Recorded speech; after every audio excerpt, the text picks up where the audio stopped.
Bismillahirrahmanirrahim. Halo semuanya, apa kabar? Mudah-mudahan kalian selalu sehat dan bersemangat. Oke, sebelum kita mulai, tepuk semangat dulu yuk. Tepuk semangat.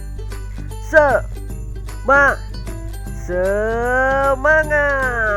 Oke, bagaimana kabarnya? Sehat ya? Nah, alhamdulillah.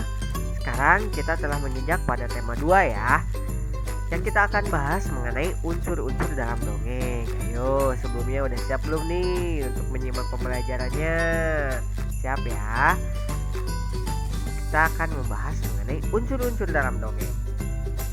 Seperti yang kita ketahui dalam modul, unsur-unsur dalam dongeng itu ada apa aja? Ayo. 1. Tema. 2. Ada latar. 3. Ada watak. 4. Tokoh. 5. Alur. Dan yang keenam adalah yang terakhir adalah amanat. Ayo, pada tahu gak penjelasannya? Yuk kita simak penjelasan dari setiap unsur-unsur dongeng tersebut. Unsur yang pertama ada tema. Apa ya tema itu? Tema dalam dongeng atau cerita adalah ide atau dasar dari cerita tersebut yang menjadi gagasan pokok atau ide pikiran di awal pembuatan cerita.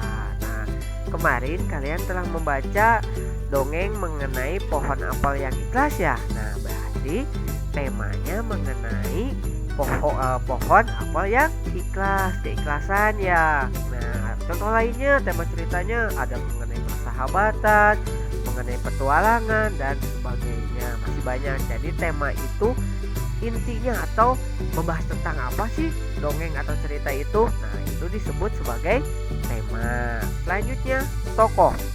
Tentu kalian pernah mungkin ya mendengar tokoh itu apa, tapi penjelasannya tahu tidak? Nah, kalau tokoh penjelasannya itu adalah pemeran pada sebuah cerita.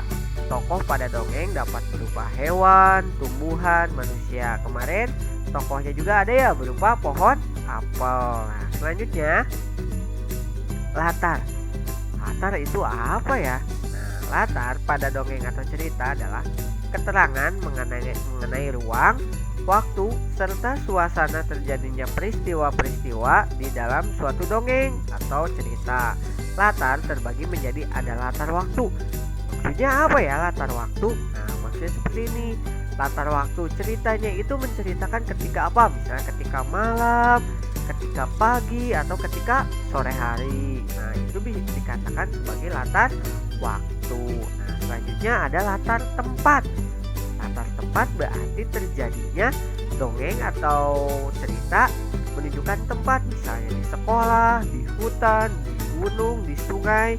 Nah, itu dikatakan sebagai latar tempat.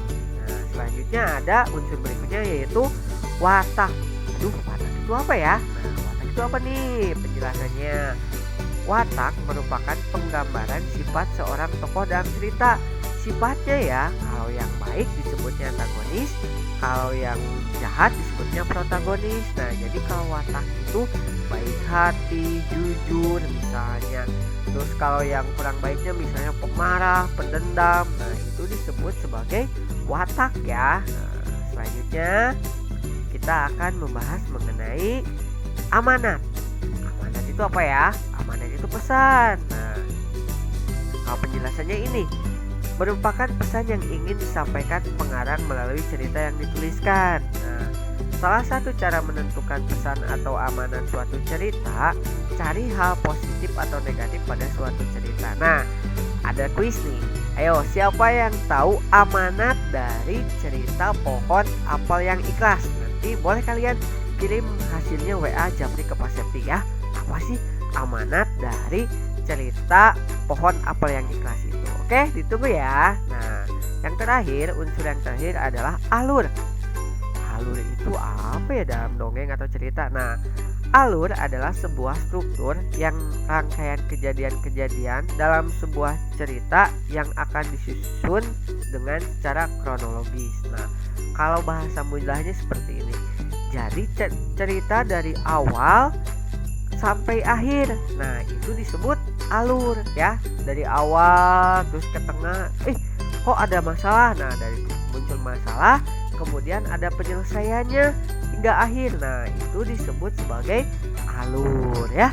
Nah, mungkin itu saja penjelasan dari Pak Septi mengenai unsur-unsur dongeng ya atau cerita. Nah, kalau ada yang kurang paham, silahkan kalian boleh bertanya ke Pak Septi melalui WA Japri atau di kelas juga boleh. Tetap di rumah ya, belajar di rumah dan tetap semangat. Jangan lupa jaga kondisi kalian. Kalau ada hal yang kurang dimengerti pada pembelajaran, boleh bertanya ke Pak Septi. Oke, terima kasih atas perhatiannya. Dadah. Assalamualaikum.